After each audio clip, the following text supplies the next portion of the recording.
তাই আমি আর লেখাপড়া করব না, এবার বিজনেসের জগতে পা রাখবো। আব্বু আমাকে বলল, আচ্ছা ঠিক আছে।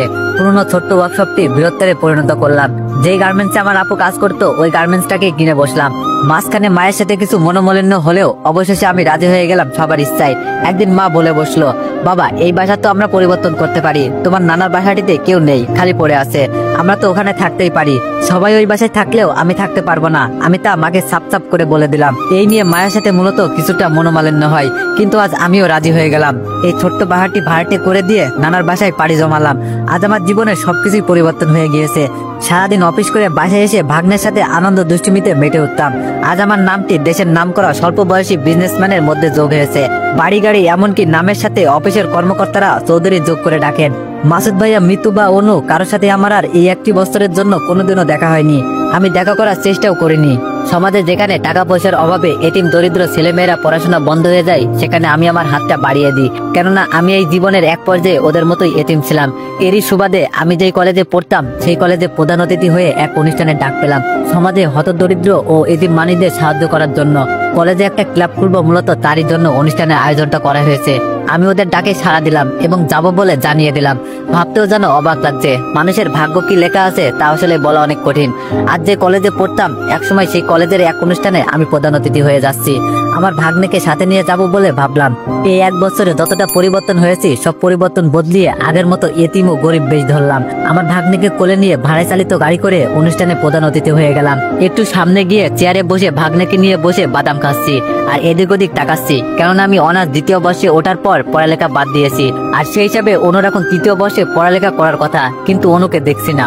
আমার পাশে বসে থাকা দুই ভদ্রলোক গল্প করছিল। প্রিন্সিপাল স্যারকে কতবার বললাম আবির চৌধুরীর মতো মানুষকে এই অনুষ্ঠানে প্রধান অতিথি না করতে, উনি শুনলেনই না আমাদের কথা। উনার মতো মানুষ কি এই অনুষ্ঠানে আসবেন নাকি, এবং এই ক্লাবে কি স্পন্সর করবেন কখনো? কখনোই করবেন না। এবার বুঝুক ঠেলা, অনুষ্ঠানে আয়োজন সব লক্ষ্যটাই বিতা গেল।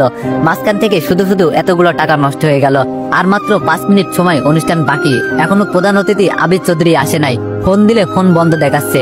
আসলে সবার কি প্রতিক্রিয়া আমার বিষয়ে সেটা শুনতেই আমি এভাবে এখানে উপস্থিত হয়েছি। অনুষ্ঠান শুরু হয়ে গেল। দুই টিমে স্টেজে উঠলো। দেখতে দুইজনকেই বেশ সুন্দর লাগছে। ওরা মাউথ স্পিকার নিয়ে বলল, আজকে এই অনুষ্ঠানটি আমরা দুইজন উপস্থাপনা করছি, আমি অনু আর আমি মিতু। তার মানে এরা দুইজনেই অনু আর মিতু। আরে বাহ, মেকআপে দেখছি দুইজনকে চিনতেই পারি নাই।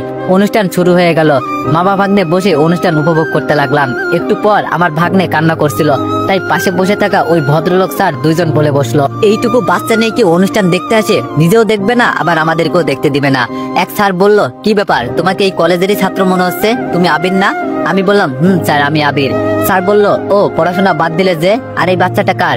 আমি বললাম, এমনি স্যার, আর ও আমার ভাগ্নে। স্যার বলল, ও তো বলো এখন কি করো, ব্যবসা ট্যাবসা নাকি জব করো? আমি কিছু বলতে যেতে আমার ভাগ্নে আমার কান্না শুরু করে দিল। আমার আর কিছু বলা হলো না। আবার ওনারাও একটু পর উঠে গেলেন। অনুষ্ঠান প্রায় শেষ। একটা যৌথ নাচটি দিয়ে অনুষ্ঠানটি শেষ হবে এবং নাচবে উপস্থাপক অনু ও মিতু। বেশ ভালোই নাচ করলো দুইজন। নাচ শেষে অনু মাউথ স্পিক নিয়ে বলতে লাগলেন, অন্তত দুঃখের সাথে জানাচ্ছি যে আমাদের অনুষ্ঠানে আসবে পথে থেকেও শেষ অব্দি প্রধান অতিথি আসে নাই। আমাদের অনুষ্ঠানের উদ্দেশ্যটাই বৃথা গেল। কোনো উদ্দেশ্যই বৃথা যায়নি বলে জোরে চিৎকার দিয়ে উঠলাম। আমি ভাগ্নেকে কোলে নিয়ে স্টেজের দিকে যেতে লাগলাম। ভাগ্নেকে নিয়ে স্টেজে উঠলাম। আমাকে দেখে অনু চুপ হয়ে গেল। মিতু বলে উঠলো, আরে তুই এখানে কেন? প্রিন্সিপাল স্যার বললেন, কে আপনি? আমি বললাম, আমি আর কেউ নয়, যাকে অনুষ্ঠানে প্রধান অতিথি করে ফোন ও চিঠিতে দাওয়াত করেছেন, আমি সেই আবির চৌধুরী। এবার মাউথ স্পিকারটা হাতে নিলাম। সামনে খেয়াল করে দেখলাম মিতুর ভাই সহ বেশ কিছু পুলিশ এই অনুষ্ঠানে উপস্থিত হয়েছে। আমি এবার সবার উদ্দেশ্যে কিছু কথা বলতে লাগলাম। আপনারা ভাবছেন আমি এভাবে কেন এসেছি, আর আমার কোলে এটা কে, তাই তো? আসলে আমাকে কে কি ভাবে তাই দেখার জন্য এভাবে এসেছি। আর এই ছেলেটি আপনারা যে কাজ করতে বা যে উদ্দেশ্য নিয়ে ক্লাব খুলছেন তারই একটা অংশ।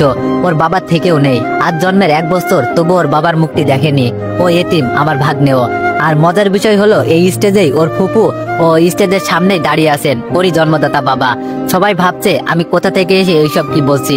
সবাই যাতে বিষয়টা মনোযোগ সহ শুনে এবং বিশ্বাস করে, তাই পকেট হতে 1 লাখ টাকার নগদ একটা বান্ডিল ও আরো 1 লাখের চেক সাইন করে প্রিন্সিপাল স্যারের হাতে দিয়ে বললাম, এই ক্লাবের কাজ যত দ্রুত শুরু করে দিন। সবাই অবাক ও হাততালি দিয়ে উঠলো। এবার আপনাদের উদ্দেশ্যে আমি কিছু বলতে চাই আপনাদের, যদি আমায় সময় দেন। সবাই বলল বলেন, আমরা শুনবো। আমি বললাম, আজ এখানে অনেক মেয়ে উপস্থিত আছে, তাদের উদ্দেশ্য করে ও এক নিষ্ঠুর বাবার কাহিনী বলবো আপনাদের। 10 মিনিট শুনবেন কি? সবাই শুনতে চাইলে বলতে লাগলাম।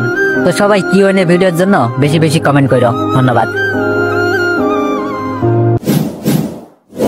গাইস, যারা আমার ভিডিওতে নতুন তারা লাইক সাবস্ক্রাইব করে দাও।